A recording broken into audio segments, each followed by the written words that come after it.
para hadirin sekalian, kita kembali dengan Afgan Putra Forum Komunikasi Media Nasional. Perlu kami sampaikan bahwasanya Forum Komunikasi Media Nasional ini adalah sebuah wadah atau sebuah kelompok yang mana di bawah Dinas Kominfo Informasi Kabupaten Sragen. Nah, di sini Putra ini tugasnya adalah menyampaikan informasi-informasi program-program pemerintah daerah, baik itu instansi maupun Pemda yang ada di kabupaten. Dalam informasi ini kami mengemasnya dalam bentuk kesenian, misalkan tentang kesehatan, tentang pertanian dan lain sebagainya. Banyak sekali instansi yang mungkin membutuhkan sosialisasi atau penjelasan tentang program-program mereka. Nah, dalam hal ini kami mengemasnya dalam bentuk kesenian khusus seni tradisional yang mana berangkat dari daerah masing-masing kabupaten. Keberadaan kami ini adalah menyeluruh seluruh Indonesia, dan ini setiap tahun akan ada kompetisi masing-masing kabupaten untuk menuju ke tingkat nasional. Diawali dari tingkat kabupaten, nanti ke tingkat seleksi tingkat Kabupaten Surakarta, kemudian tingkat ke Jawa Tengah, provinsi, baru kemudian ke tingkat nasional. Nah, untuk malam hari ini adalah merupakan sebuah olah gladi yang mana nanti tanggal 17 akan kami ajukan, kami ikutkan dalam festival lomba pertunjukan rakyat seni tradisional di Kabupaten Boyolali yang diikuti oleh 9 kabupaten. Nah, untuk itu maka malam ini kami gelar nanti beberapa masukan, mungkin titik dan jalannya bisa dimasukkan, barangkali bisa untuk pertimbangan kami masuk ke tingkat provinsi. Kemudian yang saya sampaikan kepada hadirin, mudah-mudahan apa yang kami sampaikan sangat menghibur masyarakat Sragen. Terima kasih. Wassalamualaikum warahmatullahi wabarakatuh.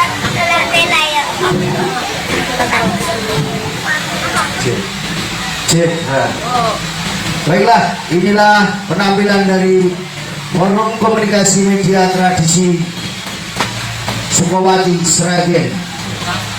Pada malam hari ini akan menampilkan sebuah lakon dengan judul Pak Gebluk. Selamat menyaksikan.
Yang penting bisa menghibur.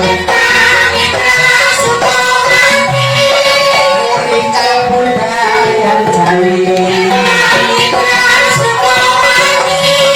kembang selagi tradisi. Berikan budaya Jawi.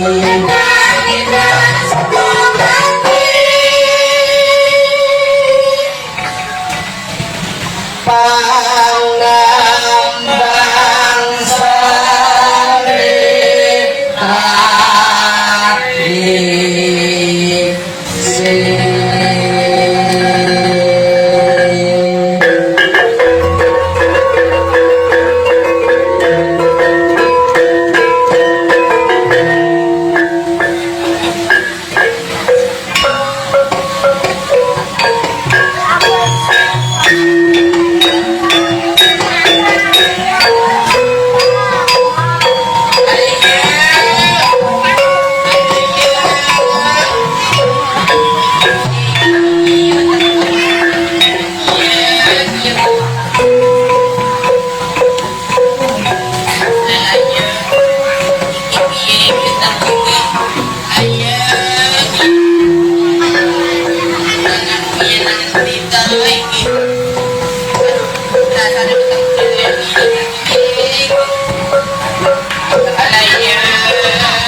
baik. Ngerti lah, masaknya ngerti.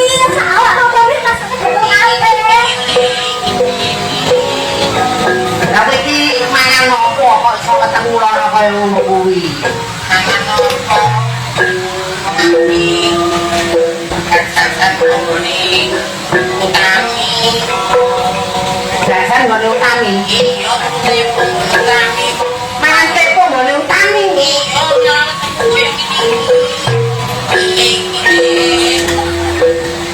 lah kok ora takok sing tempone gawean dek kapan ngono. Kok senenge luwe ya digoli yo kapan ngono kae. Iki yo lakso ae warune utamine wis regep kaya ngono nekat jajan ning kono. Sek, Mbak. Jenengan majan iki gara-gara tuku lemene gak utami. Iya lho. Nah, kok nyoba aku ta, Mas? Lah ngopo? Aku ini tuh disuruh anakku gorengan dari utami. Dan mangan gorengan langsung awak gak tau kabeh. Kowe yo mangan gorengan ngene utami. Ateges wong etan kali dek mlebu rumah sakit kae. Dek yo mangan tape ngene utami. Oh, tak kali. Jare bar mangan saka warunge utami. Oh, ngene wis. Wis ora sak kesuwen. Saiki kok nguruk ning utami. Warunge kok tutup. Wis ditutup kae.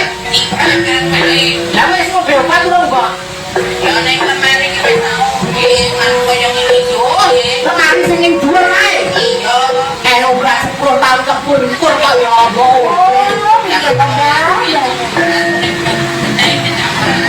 Nek obat panu, iki ora mari ya. Wes, rasa kesuwen, tak tutup warunge.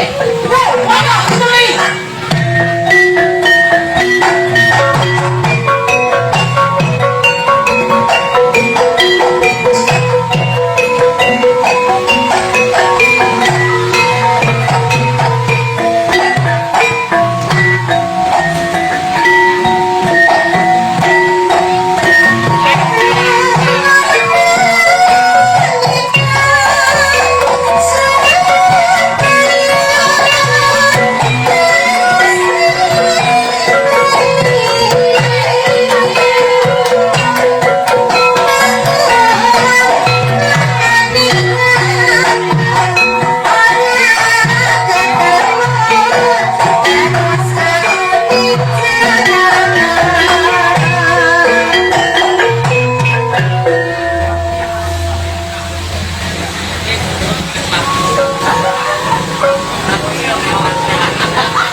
Ini wayahe nyambut gawe golek duit. Kenapa dino iki kepanjang? Pirang-pirang dino dodolan kok sepi. Ora ana wong tuku. Kayak kebutuhan iki nyelonting-lon oke. Burung laler tahun mampir belas nah pokoknya tulis tanggal itu gue bayar setoran durung meneh kok bayar sekolah bocah-bocah nek jaga ke warung sepi ini tidur itu duit sama ngendi toran jika mau dagangan kuahnya telah ngecek anyar-anyar ya rano tuku kan tak ngerti jadi hubung apa lho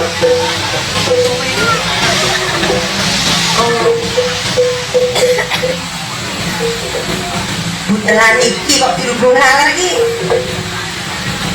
apa sampai iki ya ambune kok ora enak ngono ta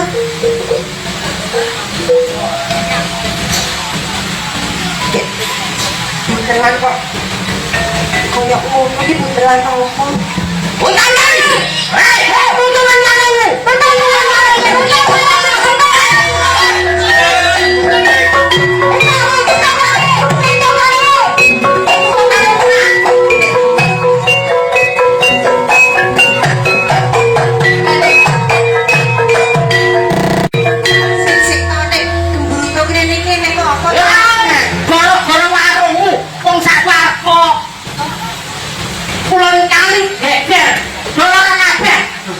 Loro niki loro apa? Ya mergo tanganan sing bodol kaya ngono kuwi gobelan kok. Tangan sak poli kaya ngono kuwi. Wah, kowe iki bodol awuran kowe iki. Awuran piye to? Ora tau mbok dikai ben supaya lalur iki luwame piye. Iki ya wis tak kei ngono lare ben ngalih teko terus kok ya. Wis saking kupramu. Berarti ora Bokku nanti mencet. Mergo dari mana apa? Oh, mangan tepomu. Weh, Hermi, apa dok? Aku dari ditukaknya anaknya gorengan bagi utami. Loh, kok sabu bali mangan gorengan kowe dene ngomong mangan apa ning Oh, nah, gorengan itu apa? Kok sebut yo? sange wis gak tampan iki. Wis sok. Mbok tutup warung ora?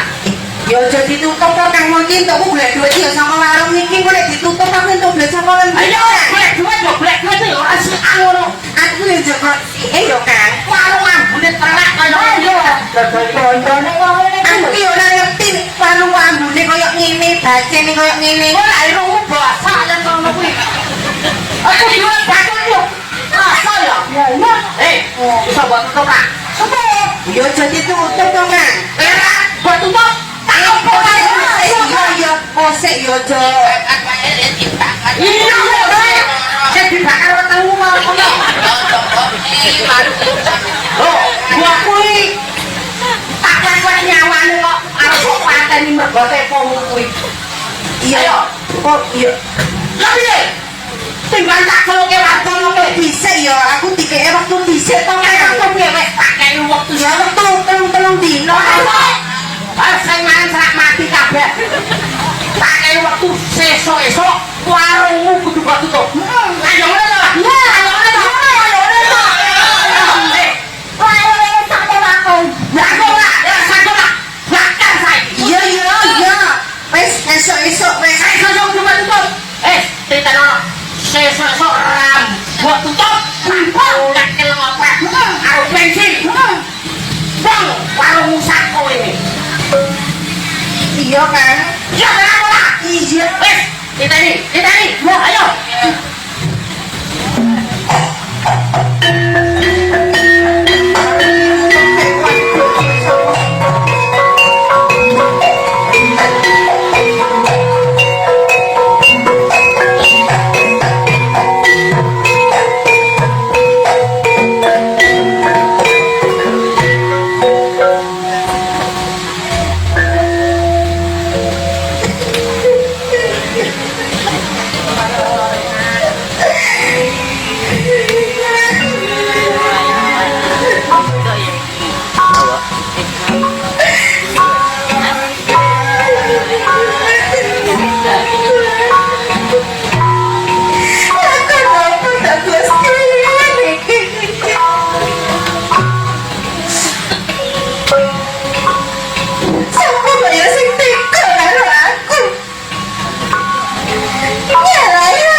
Ana apa to?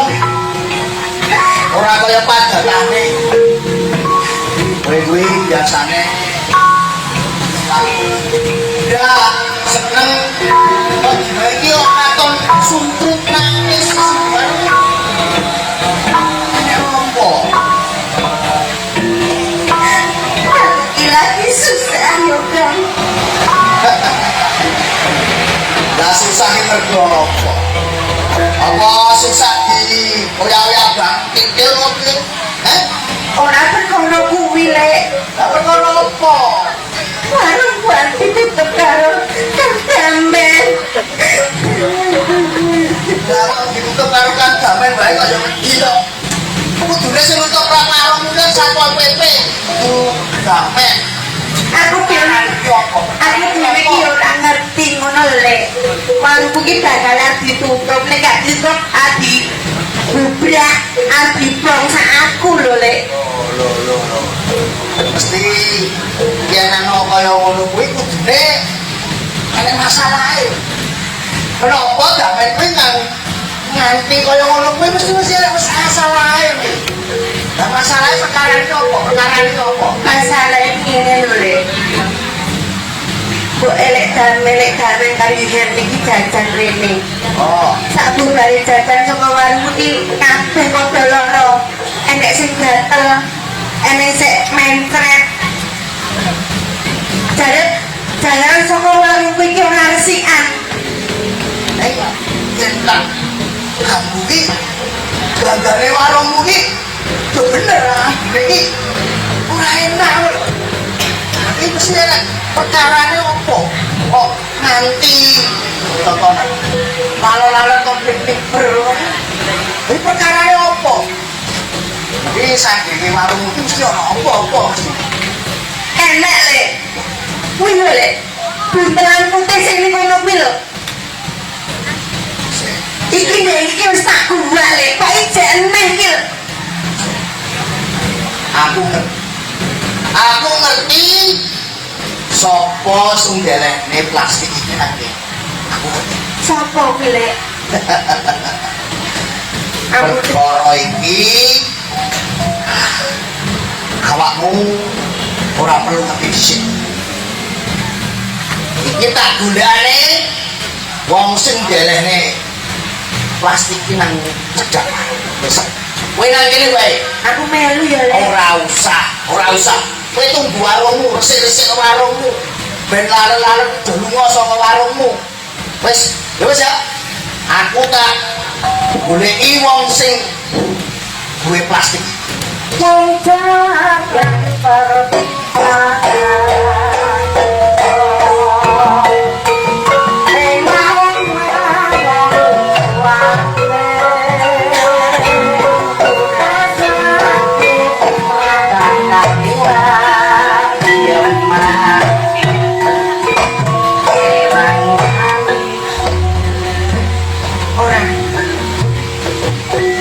Aku tetep musuh lek daya.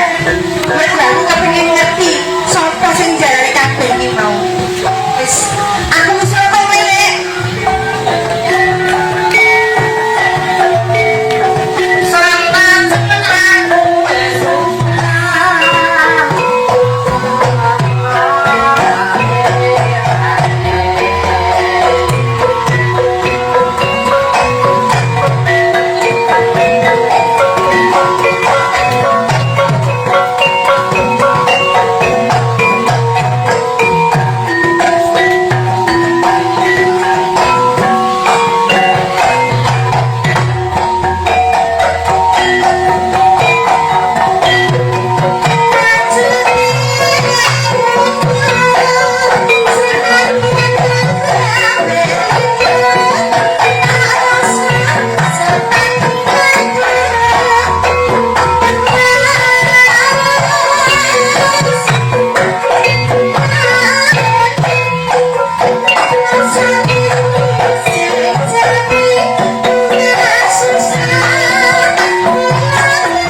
Yalah, ya kuwi mau sing jalan kesem-sem kelingan karo Mas Gaben terus lho. enak tenane Deni. Oh ya tenan Mas.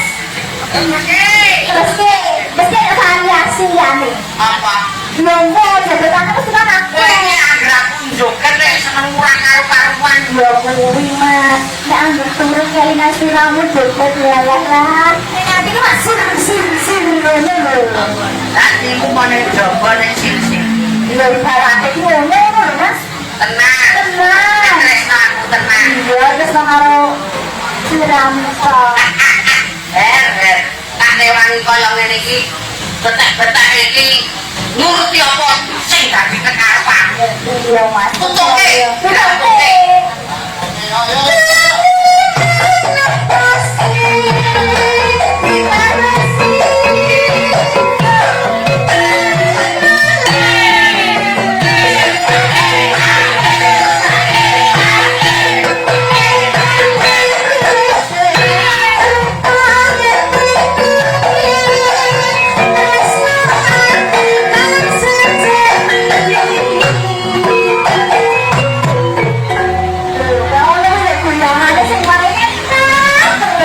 Kira joget yang gayang lo edan. Jadi cinta tenan koran sekarang. Iya, sampai cinta tenang kok mas. Masa dia berjuang toh. Tenang. Tak kok saiki. Irung ini siapa? Irungku ya duetku dong mas. Lah, masa dek? Nano, yang aku sih loh. Untung udah enak tadi. Untuk mereka bisa curhat berarti kamu nyari asli kamu gue. Kamu yang bisa gini. Ini sih lo tadi ngeluki kayak takjil kaya. Kamu kan nanti kan cuma bisa. Makanya saya terjali ngedok karena siramu. Tenang ini. Tenang mas. Datang takutkan kuping kayak sahabat. Sampai itu dia mu mas. Yalah. Lah terus tak takut nih. Lah Dewi kayak sahabat tuh. Ya beli dua duit. Utang mas. Duit Wah, apa kan duit mau sakit duit berapa? Pokoknya apa berapa mas? apa? Lah biar buat kakak uang mau. Ya udah ya bisa kan? Apa bisa ya bisa? Ada ya saya cepat bela-bela gunamu apa? Ini janjian wis karo aku ora mliyon neh lho. Ora janji mas, dengan bro. Apa sing tak pengen ini kalau juragan? Sedelok kas warung utami tutup. Ganti warunge Hermi. Kenapa ya mas? Ya. Ini mengerti tak rewan kaya ngono. Oh, delok rupane utami mau. Oh, tahan iki wong kok dadi sejak iki. Ada nih kan mas. Ayo, piye ideku ora bakal dadi kaya ngono kok kowe tak korbanke. Kok kaki mencet yo gen. Apa kok sebenarnya mulai tipes kamu karo aku. Ayo, saiki. Rino wong mung tak ucali telek ayo rada gila nek suwe-suwe. Karo sih sampe ada yo cene sing dicari itu pengen kok. Lah yo mulane kuwi kan warung kok WC umum. Mas nih, bulanku sanane kapan? Yo aja ketok mlahor, Dik. Sesuk ambruk mosok arep dibukti. Ya no. Sing jenenge permainan nganggo cara. Dadi ora semata-mata iki langsung mak beduduk ngono kuwi. Kuwi yo kabeh nganggo proses. Aku yo ngenteni junjunan utawa silihan ning koperasi. Dek ini aku yo lagi disupe. Oh, nek barang suruh lagi banget. Ora nanti sesase gimana cair mas. Ayo dongakno bae aku debet golek bang yo. Kata sahur kan Oh, ya pokoknya di situ. Bukannya warung saisnya komplit kabeh. iya yo angger siji kowe ora mulya sapa aku. Ora, janji mas janji. Tenang. Terus aku, ya mau nganggo sing kamu lho mas. Biasa ora gelem iki. Ojo ngomong iki. Wes pokoke warunge utami hancur. Yo, kudu ngasetan. Iya wis to. Beres musuh Mas Dane. Dadi kowe to, Mek. Sing lari kowe mau.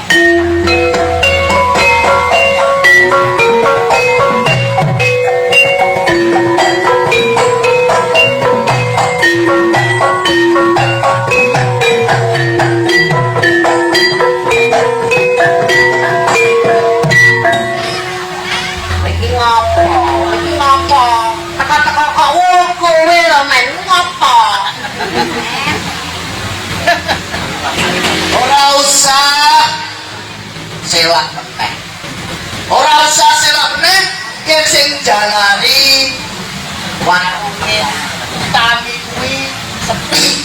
Warunge Utami kuwi akeh kotoran menungso. Jalari lah kowe.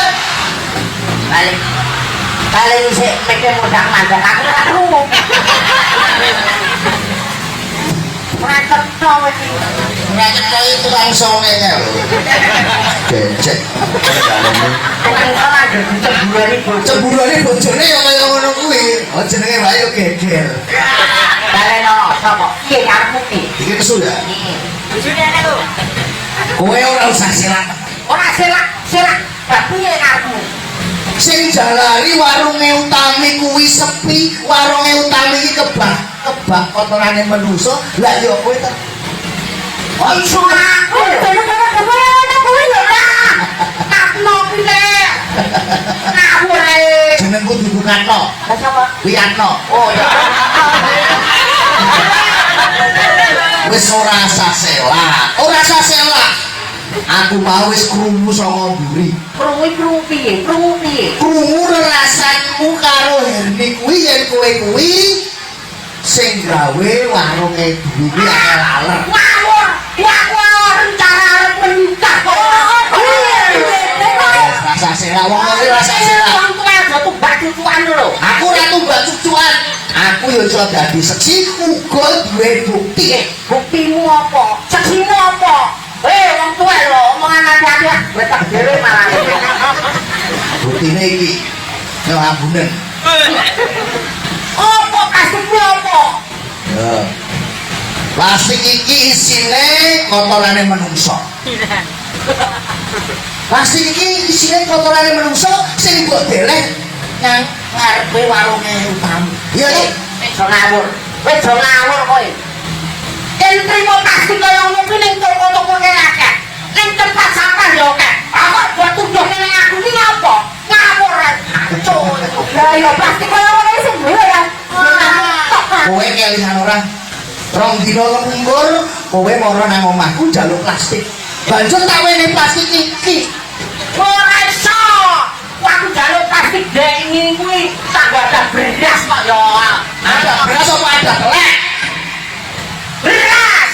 Lah kok iki sing telek? Beras dadi telek yo. Ya. Plastik iki sing duwe omongan. Mergane opo? Anakku sing saka Jakarta kuwi gawani oleh-oleh saka mall. Ngerti mall ora? Mesti ra ngerti kowe. Ati malono. Iki aku dilewe anakku sepatu. Lah iki ana jenenge mall sing saka kutha Jakarta to. Lah, plastik iki sing duwe aku terus tak werene kowe. Lah iki dibasani ana ngarepe warung itu. Nah, saiki ora rasa sewa. Rasa sewa yen kowe kuwi sing jalani warunge duwi dadi kaya ngono kae. Heh? Arep ngomong apa meneh? Arep ngomong apa meneh? Rasa kayak numpuk kaya ngono kuwi. Ini kan. Wis. Nak dadak saiki. Pancen sing dasari warung Utami iki ora liya kajaba aku. Oh, cepet ketemu mau kan?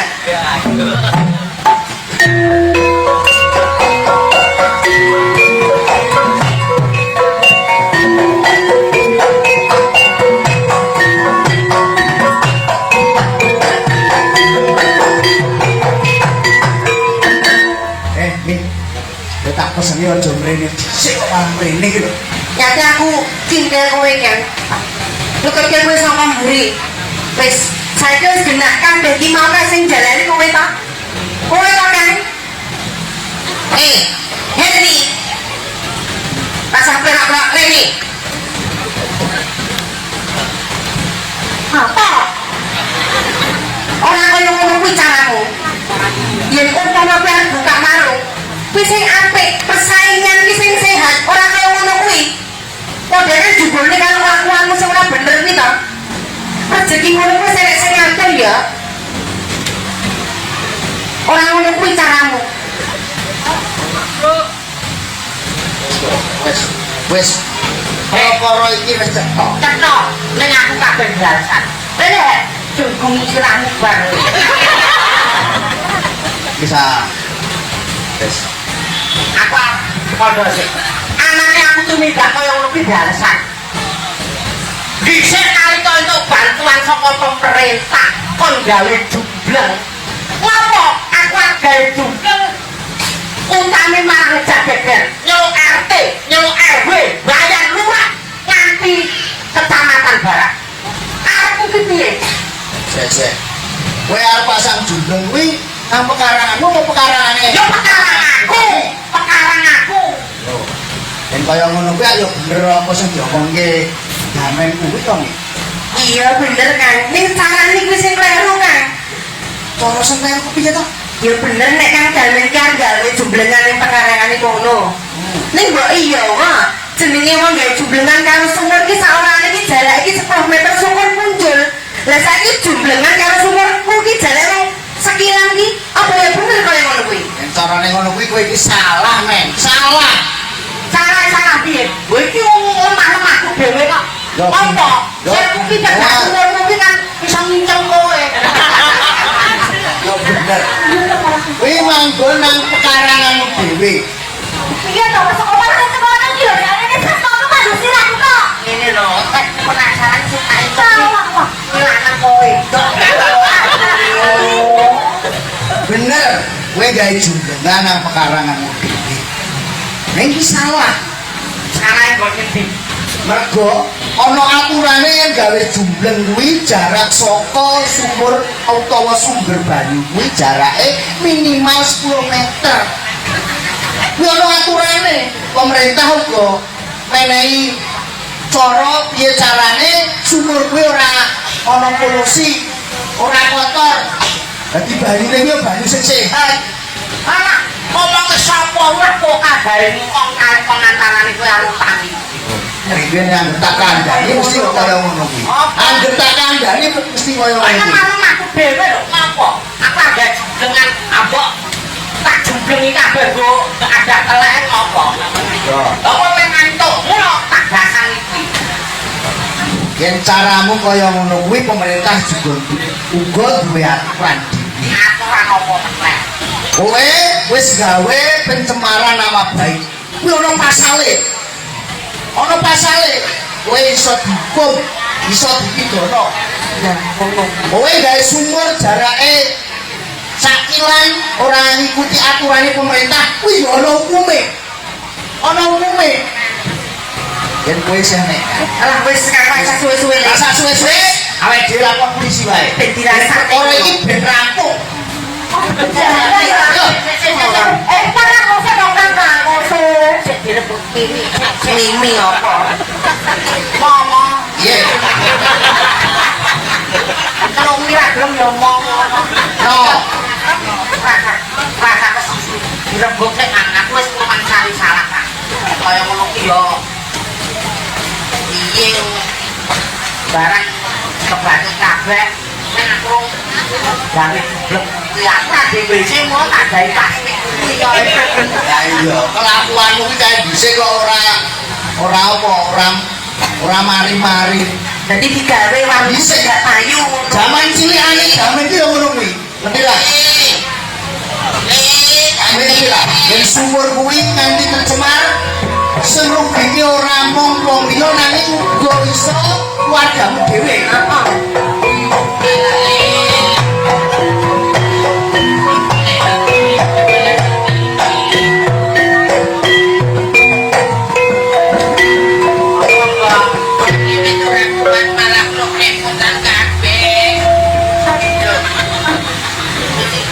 Dari bulan rasa ngono ya baik kan orang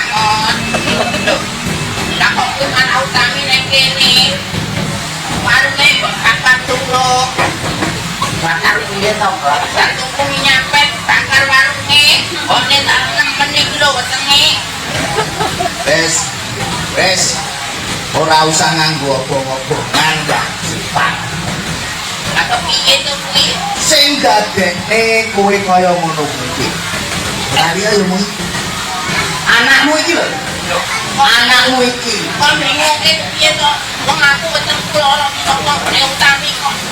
Lah, anakmu iki saben dina buang kotorane menungso iki nang ngarep warunge utami. Dadi sumber lepar-lepere ngaler. Terus warunge utami ya dadi wabah kaya ngono kuwi. Terus jalane Mbah Supar iki dadi lara weteng kaya ngono kuwi. Jalane ya anakmu kuwi, seneng anakmu, Mbah. Apa iya to lek iki ngono kuwi? Iya mbok kowe barang ndek iki takon ngadahi plastike yo kowe yo manut ae to yo. Lah kok aku nek kaya ngono kuwi arep mateni mbokmu iki. Ora mateni mbok. Yo usaha mateni ngono lho Kak. Kowe dadi kok yo do galak-galak ngono. Aku kuwi galak kowe ora nyak kok. Terus kowe piye? Yo aku sing salah mbok. Karepe iki manut apa sing dikarepe calon mantumu iki lho mbok. Piye? Calon mantumu si Heri iki lho. Kalen ono ning ngomong Calon mantumu si Heri iki lho mbok pengen buka warung. Mbak. ora lho Lek. Ora ku belani teman-teman. Oh, tak koyo ngene kok belani. Iki nakalane cilik. Kowe kok gak ngerti. Bapakmu mati iki gara-gara iki. Lah ngopo bapak mati gara-gara iki? Aku ki nyeneng iki nganti bonyane aku marah. Lah kok kowe malah baleni. Berarti Pak iki yo wis tau bener iki. Ora wae. Ora. Oh, Mas. Kalian ono wis tau bener karo takku. Oh, Mas. Aduh. Aduh yo. Kowe entuk pageblok tenan iki. Ayo. Yo.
Ya, itulah tadi penampilan dari teman-teman Forum Komunikasi Media Tradisi Sukawati Sragen yang mana